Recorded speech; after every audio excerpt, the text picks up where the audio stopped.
വലിയ നീലക്കടലിലൂടെയുള്ള ഒരു കിടിലൻ യാത്രയുടെ കഥ കേൾക്കാൻ റെഡിയാണോ? നമുക്ക് തുടങ്ങാം. കണ്ണുകളടച്ച് ആ തണുത്ത കടൽക്കാറ്റും തിരമാലകളുടെ ശബ്ദവും ഒന്ന് സങ്കൽപ്പിച്ചു നോക്കൂ. എന്തൊരു രസാണല്ലേ! ദൂരെ ഒരു കൊച്ചു ദ്വീപില് മിന്നു എന്നൊരു ക്യൂട്ട് ഓറഞ്ച് പൂച്ചക്കുട്ടിയുണ്ടായിരുന്നു.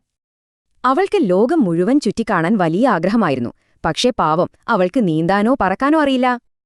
അപ്പോഴാണ് വെള്ളത്തിൽ നിന്നും വെള്ളി നിറമുള്ള ഒരു ഡോൾഫിൻ ചാടി വന്നത്. അവനാണ് നീലൻ. മിന്നുവിന്റെ സങ്കടം കണ്ട് നീലൻ പറഞ്ഞു, "എന്റെ പുറത്ത് കേറിക്കോളൂ.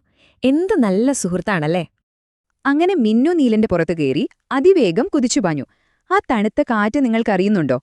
പോകുന്ന വഴിയിൽ താഴെ തിളങ്ങുന്ന മീനുകളെയും മുകളിൽ നക്ഷത്രങ്ങളെയും അവർ കണ്ടു. ശരിക്കും ഒരു മാന്ത്രിക യാത്ര. പെട്ടെന്ന് വലയിൽ കുടുങ്ങി കരയുന്ന ഒരു കുഞ്ഞു കടലാമയെ അവർ കണ്ടു. രണ്ടുപേരും ചേർന്ന് വേഗം അവനെ രക്ഷിച്ചു. ഇതിനു പകരമായി ആ കുഞ്ഞു കടലാമ അവർക്കൊരു കിടിലൻ മായാമുത്ത് സമ്മാനമായി നൽകി. മറ്റുള്ളവരെ സ്നേഹത്തോടെ സഹായിക്കുമ്പോൾ ഇതുപോലുള്ള വലിയ അത്ഭുതങ്ങൾ നമ്മളെയും തേടിവരും, അല്ലേ? അങ്ങനെ ആ മായാമുത്ത് അവരെ രഹസ്യമായ ഒരു തിളങ്ങുന്ന ദ്വീപിലെത്തിച്ചു. എന്ത് ഭംഗിയാണല്ലേ കാണാൻ! അവിടെയുള്ള മരങ്ങളൊക്കെ നക്ഷത്രങ്ങളെപ്പോലെയാണ് പ്രകാശിക്കുന്നത്. ഒന്ന് സങ്കൽപ്പിച്ചു നോക്കൂ, ശരിക്കും ഒരു അത്ഭുതം തന്നെ. മിന്നു ശരിക്കും ഞെട്ടിപ്പോയി.